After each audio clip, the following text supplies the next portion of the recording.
Big boss OTT विजेता एल्विश यादव पर सांपों के जहर से नशा करने और इसके लिए रईस जादू की रेव पार्टी आयोजित करने का आरोप लगा है। लेकिन सवाल ये उठता है कि सांप के काट लेने से शरीर में फैलने वाला जहर किसी की जान ले लेता है, तो इसका नशा कैसे किया जा सकता है।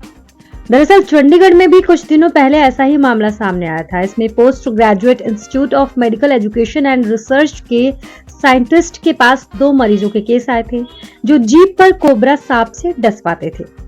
कोबरा के जहर का नशा करने वाले युवक राजस्थान से थे। ये 15 साल से ऐसा नशीला पदार्थ लेते थे। दोनों सपेरों के पास जाकर जीभ पर खुद को कटवाते थे। काटे जाने के बाद उनको कुछ वक्त झटके लगते थे, सब कुछ धुंधला हो जाता था। लगभग 1-2 घंटे के लिए वो सुन्न हो जाते थे, लेकिन जागने के बाद उन्हें बहुत फुर्तीला और जोशीला सा महसूस होता था। पिछले साल मध्य प्रदेश के इंदौर में भी लड़कियों में जहरीले सांपों का नशा करने का ऐसा मामला सामने आया था। ये सभी हाई क्लास सोसाइटी की लड़कियां थी। अब सवाल ये उठता है कि आखिर कैसे होता है नशा। ऐसे मामलों से जुड़े लोगों का कहना है कि सांपों का जहर निकालने के बाद उसे अन्य एलिमेंट्स के साथ मिलाकर नशे के असर को हल्का कर दिया जाता है ताकि यह जानलेवा न बन जाए। ये शराब, ड्रग्स जैसे दूसरे नशीले पदार्थों से भी ज्यादा प्रभाव डालने वाला होता है। जहर का इस्तेमाल करने वालों में 3 से 4 हफ्तों तक अजीब सी खुशी, खुद को दुनिया से ऊपर समझने और अच्छी नींद आने जैसे लक्षण दिखते हैं। चीन, वियतनाम जैसे कुछ देशों में जहरीले सांपों को शराब के बड़े प्याले में रख दिया जाता है, फिर उस शराब को परोसा जाता है जिससे ज्यादा नशा महसूस होने का दावा किया जाता है। कुछ लोगों का कहना है कि अल्कोहल में काफी समय तक पड़े रहने से सांप के जहर का असर नहीं रहता।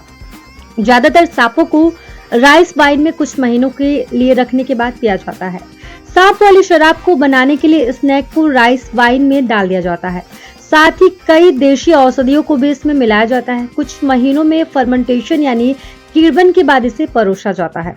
कहा जाता है कि कोकीन, अफीम, गांजा जैसे नशा करने वाले रेव पार्टी में स्नैक बाइट का अपना अलग ही मजा है। सपेरों के जरिए रेव पार्टी में सांप लाए जाते हैं। वहां नशे के लिए जीभ पर सांपों को कटवाया जाता है।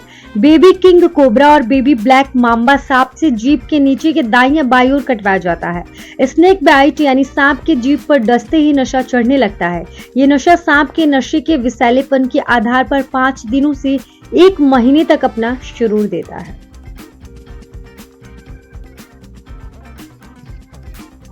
चलिए ये भी बता देते हैं कि आखिर सांप के जहर का करते क्या है। नेशनल लाइब्रेरी ऑफ मेडिसिन की रिपोर्ट के मुताबिक दुनिया भर में ऐसे कई ड्रग का चलन बढ़ रहा है जो अल्कोहल एडिक्शन को बढ़ाते हैं। सांप का जहर भी इसी कैटेगरी में आता है। इन्हें साइकोएक्टिव पदार्थ कहते हैं। गांव से लेकर शहरों तक इनका इस्तेमाल किया जा रहा है। कुछ साल पहले भारत में एक ऐसा मामला सामने आया था जिसमें 28 साल के एक युवा ने सांप का जहर पी लिया था। इसकी शुरुआत अल्कोहल में सांप का जहर मिलाने से हुई थी।